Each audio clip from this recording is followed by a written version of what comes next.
Dakika chache zilizopita wengi wetu nadhani tutakuwa tumeona kile ambacho ameandika rais wa Marekani Donald Trump katika mtandao wa Truth Social. Nikusomee kama alivyoandika. Anasema, I just cancelled the trip of my representatives going to Islamabad, Pakistan, to meet with Iranians. Too much time wasted on traveling, too much work, beside which there is tremendous infighting and confusion within their leadership. Nobody knows who is in charge, including them. Also, we have all the cards. They have none. If they want to talk, all they have to do is call President Donald J. Trump. Haya ni maneno ambayo ameyaandika Rais Donald Trump wa Marekani. Too bad kuna grammatical errors nyingi sana katika huu uandishi wake. Ni kitu ambacho huwezi kukitarajia kwa mtu wa nafasi yake. Lakini ujumbe ambao upo katika hii post yake hapa ambayo ameiweka Rais Trump, ni kutafsirie tu haraka. Anasema, nimecancel trip ya wawakilishi wangu waliokuwa waende Islamabad, Pakistan, kukutana na wawakilishi kutoka Iran. Kuna muda mwingi tunapoteza katika hizi safari. Kuna kazi kubwa, alafu nje ya hapo ama bwana wa Iran wana ugomvi mkubwa unaendelea baina yao. Yani kuna ugomvi mkubwa baina ya viongozi wa Iran kiasi kwamba kumekuwa na mkanganyiko na haijulikani nani ni kiongozi, nani ni mkubwa. Sasa anaendelea hapa, anasema we have all the cards, kwa maana wao ndio wana nguvu kwa sasa. Alafu anaendelea kwa kusema wao hawana nguvu yoyote. Kama wanataka kuongea, wanachopaswa kufanya ni kunipigia simu. Umeona? Haya ndio maelezo ya Rais Donald Trump. Inachekesha kidogo kwa sababu dakika 20 kabla Trump hajatuma huu ujumbe katika mtandao wa Truth Social,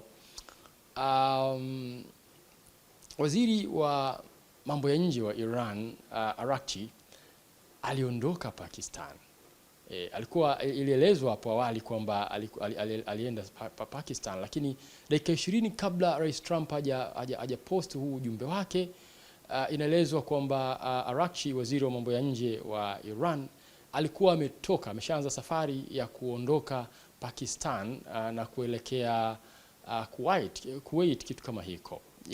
Sasa ni vituko na inaelezwa kwamba sababu hasa ya viongozi wa Iran kuondoka ni kwamba walihisi upande wa Marekani hawako serious, kwa sababu tangu awali walishaweka wazi kwamba hawatakuwa tayari kufanya mazungumzo na Jared Kushner pamoja na Steve Witkoff. Kwa namna ambavyo wanaeleza ni kwamba hawaoni hawa kama ni watu serious wa kukaa na kuzungumza nao, kitu ambacho wachambuzi wengi wa masuala masuala haya wanakubali kwamba Jared Kushner na Steve Witkoff si watu ambao wana uzoefu mkubwa wa haya majambo. Jared Kushner ni mkwe wa Rais Trump, na Steve Witkoff ni mtu ambaye yuko karibu sana na serikali ya Israel. Kwa hiyo uongozi wa Iran, unaona uwepo wake ni kama vile wanaenda kuzungumza na Israel, watu ambao wanaamini wazi si watu wanaotaka masuluhisho ya haya majambo. Israel ni watu ambao siku zote wamekuwa wakitaka hii vita iendelee tena na tena. Kwa hiyo upande wa Iran umekuwa ukikataa kuletea hawa mabwana kama wawakilishi katika meza ya mazungumzo, na wamekuwa wakipendekeza mara kadhaa kwamba wanahitaji mtu aina ya J.D. Vance, makamu wa rais wa Marekani. Wanahisi kama ni mtu ambaye ana busara japo kidogo. Kwa hiyo hawezi kuwa tayari kukaa chini na kuzungumza nao mabwana wadogo, kitu ambacho katika hali ya kawaida unaweza kuelewa. Lingine ambalo limetajwa kama sababu iliyopelekea delegation ya Iran kutokuwa tayari kufanya mazungumzo na Marekani ni hili la blockade. Marekani kuzuia, kuweka kizuizi pale katika bahari ya Persian, kwa maana kwamba meli zimekuwa haziingii kwenda kufanya biashara na taifa la Iran. Mafuta yamekuwa hayatoki wala kuingia kama ambavyo imekuwa kawaida. Kwa hiyo delegation ya Iran imesema hii pia ni sababu ambayo imepelekea wao kutokuwa tayari kufanya haya mazungumzo na Marekani. Kwa hiyo ni kama vile Marekani ameachwa solemba. So nini kitafata baada ya hapo? Tutege sikio. Hali iko hivyo. Sasa Donald Trump anajaribu kuchezesha sarakasi kama kawaida yake. Hii post yake inakuja dakika 20 baada ya waziri wa mambo ya nje wa Iran kuondoka Pakistan. Sasa ni kama vile anacheza sinema.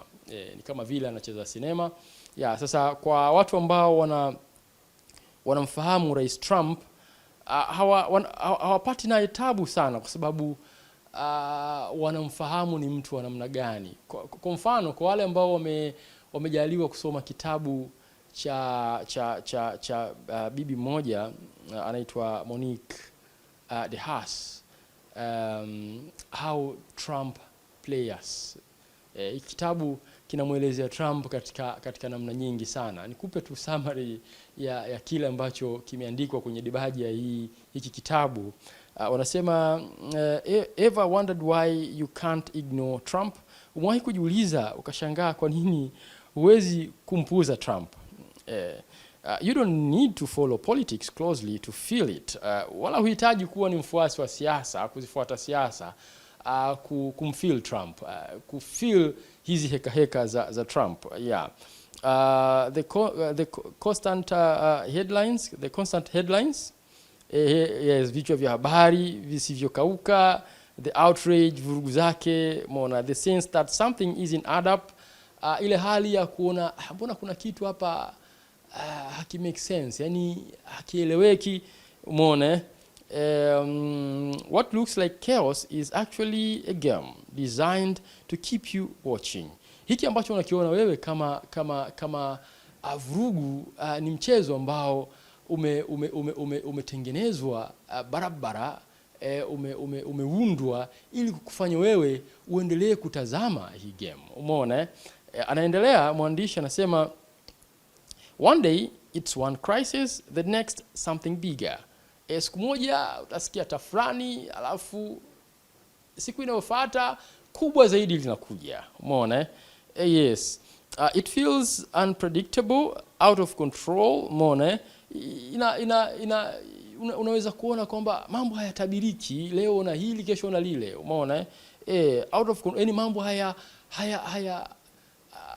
hayawezi kuwa controlled, umeona.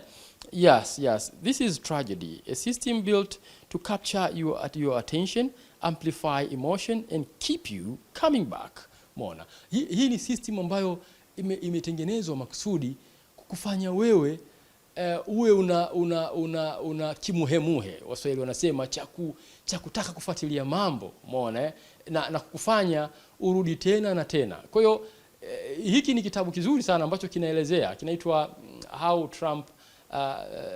Trump Play Us, umeona. Yes, kwa hiyo ndani ya hiki kitabu ukisoma utapata kumjua Trump ni mtu wa namna gani. Hii michezo anayoicheza imeelezwa vizuri humu ndani. Kwa hiyo ni mchezo tu ambao Trump anatuletea, lakini kwa wanaomjua, kwa tunaomjua, hatupi tabu. Hadi wakati mwingine. Assalamu alaikum.